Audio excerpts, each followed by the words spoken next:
개성과 참모는 매우 중요하죠. 이걸 뭐 당연히 안다고 생각했는데 실제로는 이 원리를 많은 사람들이 헷갈려 하더라. 이제 개선기관이란 바로 그 밑에 거죠. 상하 명령의 복종 관계를 가진 수직적 계층적 구조의 계열을 형성하는 기관을 한마디로 부하 직원을 얘기하는 거야. 장비, 간우, 조운, 이거 개선이야. 그러나 참모는 뭐야? 제갈량이, 방통, 그치? 이런 사람들이 참모야. 근데 참모와 개선은 원래 싸워.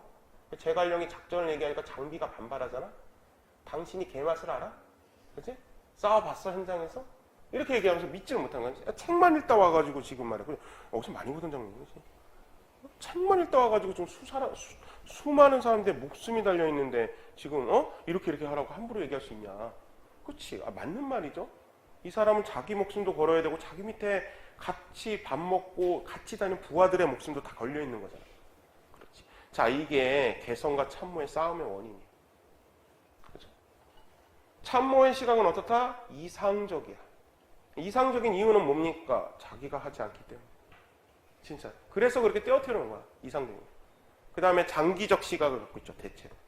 그러나 개선은 현장에서 일을 하는 사람이기 때문에 현실적이야. 언제나 어떤 제안이 나오면 저걸 어떻게 하란 말인가? 저거 하려면 예를 들어 아까 장비는 저 작전을 하면 내 부하 중에 몇 명이 죽겠으며, 그치? 때에 따라서는 나도 위험하겠네? 이런 생각을 당연히 하기 때문에, 즉 비용을 생각하기 때문에 현장 비용을. 그래서 현실적이고 단기적 시각을 띈단 말이지. 이 시각의 차이가 바로 개선과 참모의 충돌의 원인입니다. 언제나. 알겠어요? 정책실장이신 장하성 교수님과 경제부총리 김동연 간의 다툼도 똑같은 맥락이죠. 왜? 김동연, 이거 자기가 맡은 자리에서 그런 성향이 되게 돼. 그래서 김동연은 현실적으로 얘기하는 거야. 뭐라고 얘기합니까? 속도 조절론을 얘기하는 거지. 현실적으로 그렇게 이상적으로 밀어붙이면 이거 부작용이 생겨. 안 돼. 근데 장하성 교수님은 한마디로 저기 정책실장이니까, 그치? 현장에서 일하는 사람이 아니거든. 무슨 소리야? 이건 빨리 해야 돼. 그치? 그 시각의 둘은 충돌할 수밖에 없다. 얼마든지 이 부분에 대해서 사례주고 이 둘 간의 갈등은 왜 발생하는지 행정학적으로 설명해봐라. 그렇게 물어볼 수 있죠. 그러니까 여러분들 배워놓고는 어디다 쓰는지 모르는데 본질적으로 뭐와 뭐의 문제다? 개선과 참모의 전형적인 갈등 모습을 보이고 있다라고 서술할 수 있어야 되겠지. 됐죠? 개선과 참모의 전형적인 갈등이다. 그래서 개선, 망료계인데 개선은 계층계적 성격, 수직적 복종 관계다. 그러나 망료는 참모는 제갈량과 유비가 물론 부하이긴 하지만, 그치? 그래도 상대적으로 수평적 관계죠. 그래서 상대적으로 거기 보면 망료는 참모를 얘기하는 겁니다. 직접 기여, 간접 기여, 직접, 간접, 현실적, 보수적, 이상적, 비판적 다 이해되죠? 명령권과 집행권 행사, 명령권, 집행권 없어. 자, 개성과 망료를 구분하는 현실적인 구분은 여러분들이 쓰는 정책 안에 결제 칸이 있냐 없냐. 여러분들이 이제 뭘 쓰면 무슨 과장 그리고 칸이 있어. 무슨 본부장 칸이 있어. 차관 칸이 있어. 그 사람은 그 나이는 그 쓰는 사람, 사인하는 사람들은 다 개선 라인이에요. 알겠죠? 명령 지시하는. 근데 그래서 이렇게 되는 거죠. 자, 개선과 참모의 갈등, 상호 의존 관계에 있는데 이론의 상호 갈등이 된다. 갈등의 원인은 시각의 차이다. 그래서 우측에 표에 나와 있고, 상급자는 부하인 개선 직원과 참모 직원의 권한과 책임 관계를 명확히 밝혀주지 않으면 이들 간의 갈등이 심화되게 됩니다. 나중에. 그렇지? 그래서 인사기로 상호 질서가 된다. 서울시에서 조직 개편을 하는데 이렇게 본부장이 있어. 이 사람은 2급이죠. 고위공무원단에 의해서 급은 폐지돼 있으나 일단 여기 기획관이 있어. 이 사람 상급이야. 그리고 각 과가 있죠. 과장들. 이 과장들은 여러분들 4급이야. 그러면 자, 이 사람은 망료입니다. 그치? 망료야. 원래 개선은 여기서 이걸로 내려오는 게 개선이야. 결제칸도 그렇게 돼 있습니다. 근데 실제 보고를 그렇게 할까? 보고 지시를 그렇게 할까? 이게 4급인 과장이 직접 보고한다고? 얘 무시하고? 근데 군대에서 그런 말 있죠. 누구랑 군대 생활 오래 할지 한번 생각해봐라. 그치? 이 사람이 나중에 이 사람 되는 사람이야. 그치? 그러니까 여러분들이 가서 겪게 될 거야. 그대로 얘기하는 거야. 여기서 어떻게 보고해야 돼? 잘해야 돼. 직장생활. 잘 들어. 이렇게 보고됩니다. 그러니까 여기서 검토하는 거야. 그럼 기획관이 허수아비가 아닌 이상 보고, 그러니까 자기 결책한도 없어. 보고. 야, 이거 본부장님이 싫어하니까 올리지 마. 가져가. 아니야, 이건 괜찮다. 이건 통과. 이건 실질적인 결제를 행사하게 되는 거야. 이렇게 되거든요. 그러면 공식적으로는 결제 라인이 2단계였는데 실제로는 3단계가 되며, 문제는 결제 칸이 있는 이유는 뭐야? 그걸 결정한 것에 대해서 나는 책임이 있다야. 책임이 없는 사람이 실질적인 결정을 휘두르는 현상이 나타나죠.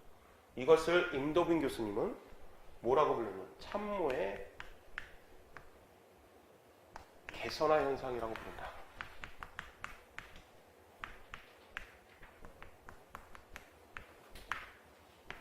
참모의 개선화 현상.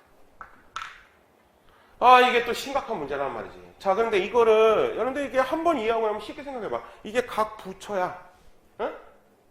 이 옆에 이렇게 있는 걸 청와대 비서실로 생각을 해봐. 그쵸? 이게 대통령. 똑같은 일이 벌어질까 안 벌어질까? 똑같이 벌어지죠. 비서실이 원래는 옆에서 조언만 하게 돼 있는데 실질적인 결제를 하고 있는 거야. 그러니까 장관 위에 누가 있는 거야? 수석 비서관이 있는 거지. 이해됐어? 무슨 말인지? 원래는 장관은 대통령에게 직접 보고를 하고 대통령부터 지시를 받아서 일을 처리하는 게 맞단 말이지. 근데 장관 위에 더 계셔 한 분이. 수석 비서관이라고. 근데 이게 또 웃긴 게 뭐냐면 수석 비서관은 계급이 뭔데? 차관급입니다. 그러니까 차관, 장관, 다시 차관 대통령이 되는 거야. 그치? 이게 심각한 문제들을 갖고 오고, 그 다음에 수시로 개입하죠. 그럼 여기서. 수시로 전화해가지고, 야, 그거 이렇게 해. 그거 안 할 수 있나? 안 할 수가 없습니다. 그치? 이렇게 되는 순간, 내가 아까 그랬죠? 이게 또 대통령 비서실 심각한 문제는, 그나마, 요거 조심하셔야 돼요. 참모는 원래 이상적이지만 장기적이라는 장점이라도 갖고 있는데, 이들은 정치 세력이기 때문에, 그쵸? 신분 보장이 되어 있지 않아. 기본적으로 별정직, 그 다음에 정무직들이죠. 그치? 그래서 어떻습니까? 신분 보장이 되어 있지 않아. 그러다 보니까 빨리 뭔가를 보여줘야 됩니다. 응? 그러니까 부서가 자기들의 경험적 지식으로 정책 레파토리에서 입안을 하는 것에 비해서 이들의 지시에 의해서 수시로 일을 하게 되면 어때? 단기적이면서 이상적이나 아까처럼 군대에서 계급을 없애지 않았는데 이런 게 마구마구 떨어져 나오게 돼요. 행정은 경영과 달리, 그러니까 인사관리가 아니라 인사행정의 특징이 뭐냐 이거야. 그죠? 제가 계속 얘기하는 거는 정치행정, 공사행정 이원론 쪽 입장에서 바로 신공공관리에 대한 비판자다 보니까 그리고 그게 추세에 맞고, 그래?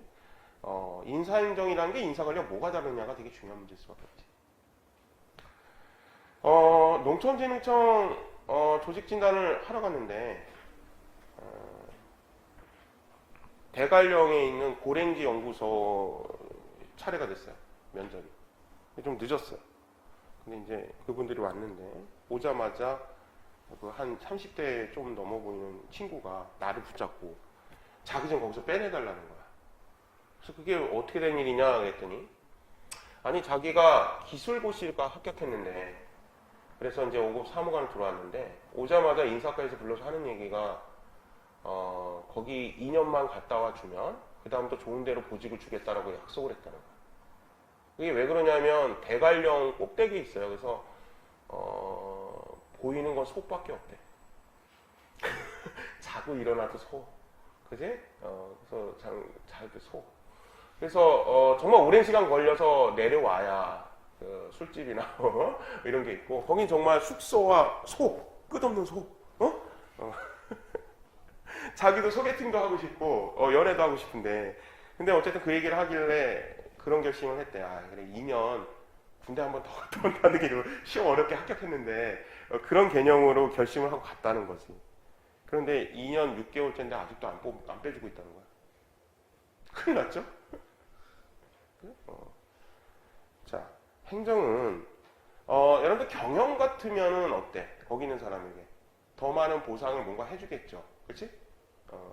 만약에 그런 보상을 해줘도 못 버틸 것 같으면 그러면 또는 그 보상이 지나치게 크잖아? 그럼 그걸 폐쇄하면 됩니다. 근데 지금 내가 대관령 연구소 뭐 그것도 비슷하긴 하겠지만 어떤 일들은 뭡니까? 행정에서는 폐쇄할 수 없는 그만둘 수 없는 일들이 존재하죠. 왜? 거기 아주 중요해. 행정 서비스의 보편적 일반적 공급 의무 때문에 그래. 한마디로 강원도 철원에도 편지는 가야만 하거든. 그렇죠? 그러니까 누군가는 그 일을 해야만 한단 말이에요. 누군가는. 그러니까 경영에 비해서 어떤 성격을 갖고 있어? 하기 싫은데 누군가는 해야만 하는 일들이 많은 곳이 뭐야? 행정이야. 이걸 이해해야만 한다. 누가 소만 보고 살고 싶겠어. 대관령에서.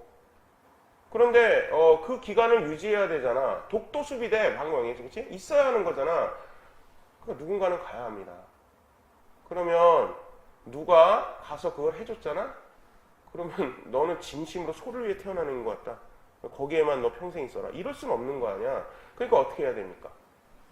어떻게 해야 됩니까? 지금 2년 뒤에 바꿔주겠다고 했잖아. 그러니까 그 사람은 나오고 다른 사람이 되죠. 그래서 자 인사관리, 즉 경영의 인사관리와 인사행정의 가장 큰 차이는 뭐야?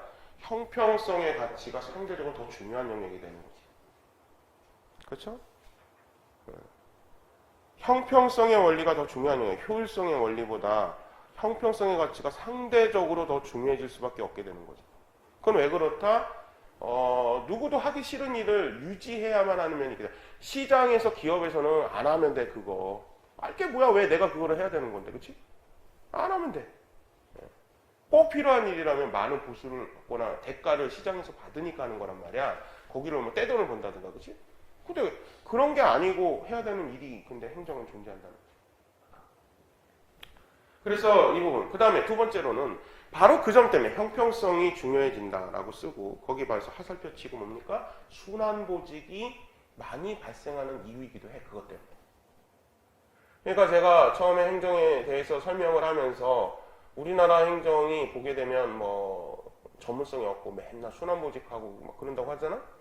근데 어떻게 보면 본질적인 측면에서 그럴 수밖에 없는 면이 있는 거야. 예를 들어 걔를 거기서 10년간 근무시키면 소의 전문가가 되겠지? 그치? 아마 모든 소의 이름 붙여서 다 알 거야. 아롱이요? 일로 오세요. 이렇게. 그치요? 다 알 거야. 그런데 그런 전문성이 중요한 영역이라기보다는 그냥 2년 만에 애가 바뀌어. 그러면 그 다음에 오는 애는 얘도 사실 그렇잖아. 마음가짐이. 어때? 내가 여기다 뼈를 묻겠다? 곧 가겠는데 내가 좀 참아주고 온 거잖아. 그러니까 직무 만족이 떨어질 수밖에 없고 그래서 여기서도 관련해. 직무 만족이 떨어진다는 것도 써놔라. 그렇기 때문에 직무 만족이 떨어지는 거야. 왜? 남들 하기 싫은 일을 지가 이번엔 내 턴이라서 맡아준 거거든. 당연히 직무 만족 떨어지죠.